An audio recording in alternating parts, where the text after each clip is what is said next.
Zombies are no match for droidicas.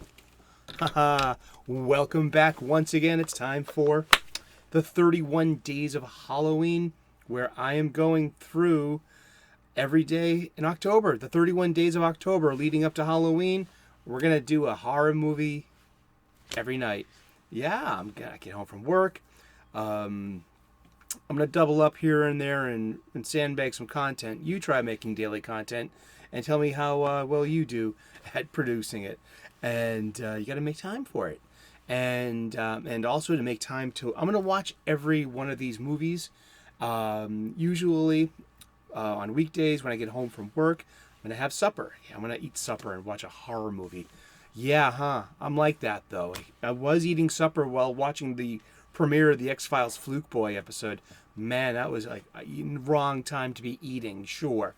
But this came with a 7 movie set of monster movies. This is George Romero's original 1968 classic Night of the Living Dead. I had never seen this before. And then this movie blew me away.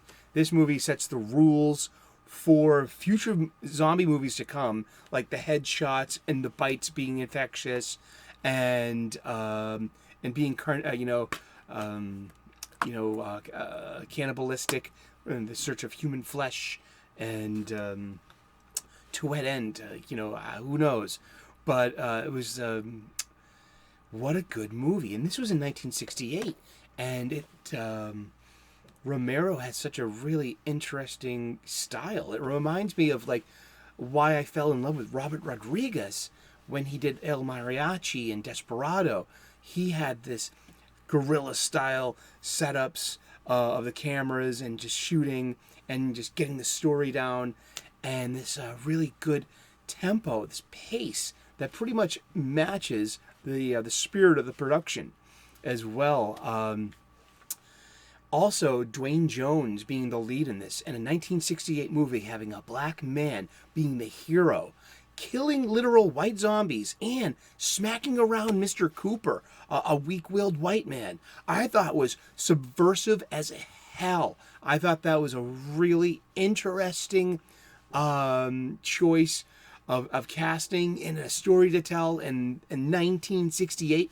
I bet you real racists were really mad about that one, huh? Yeah, we're not talking about social media fighting over castings, in modern movies. We're talking about a movie made in the peak of the civil rights era. And honestly, too, I really feel after watching this that Dennis Hopper ripped this movie off for his Easy Rider. 1969, the next year, he did Easy Rider with Peter Fonda and Jack Nicholson, and same kind of movie, same kind of shooting style, same kind of tempo, and the same kind of story beats with the same kind of tragic ending. This is what I love for being a cinema fan. I love watching movies.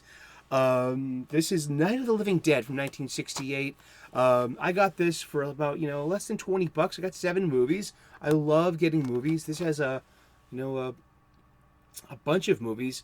This second one here I know I'm going to watch. I don't know if I'll get to all of these, but Count Dracula and His Vampire is otherwise known as, and on the list as, the Satanic Ritual, the Satanic Rites of Dracula. I believe this is from 1974, and this is a Hammer Christopher Lee movie film. This is a Hammer film, and 1974, 87 minutes.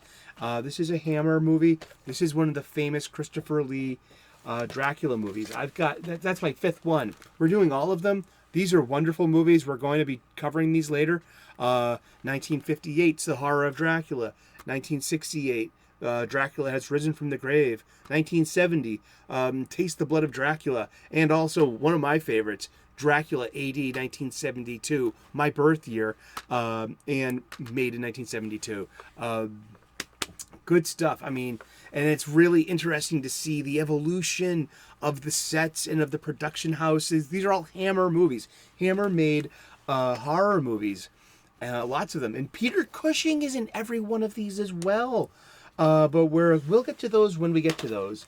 But George Romero parlayed his movie here. This is one of the most successful movies of all times. Pound for pound. I think it cost him $100,000 to produce at the time, and it domestically grossed $12 million and $18 million international, earning more than 250 times its budget and making it one of the most profitable film productions ever made at the time. And he got 5 movies out of this just one. I'm reading this from the wiki. Night of the Living Dead spawned a successful franchise that included 5 official sequels released between 1978 and 2009, all of which were directed by Romero, and has inspired several remakes as a result of its public domain status. An official remake, written by Romero and directed by Tom Savini, was released in 1990 and has a similarly gained a small cult following. I never knew that. And this is part of the best part about being a film fan, learning more and more about, movies, having a love of cinema. And we're doing this. We're going to be doing 31 Days of Halloween. Today's movie is Night of the Living Dead. This is such a good movie. And it's a horror movie. It'll keep you in suspense the entire time. It's got a twist of an ending. It is a really good zombie movie. It is the first of what we would probably consider the major zombie movies. And thank you so very much for tuning in. Like and subscribe if you like this kind of content. Let me know. You're the most important part of this show, this conversation we're having about movies. Thank you so much for tuning in. Have a great day, and we'll see you again tomorrow as we march towards Halloween. 31 horror movies in 31 days. Let's do this. Alrighty, cheers. Bye-bye.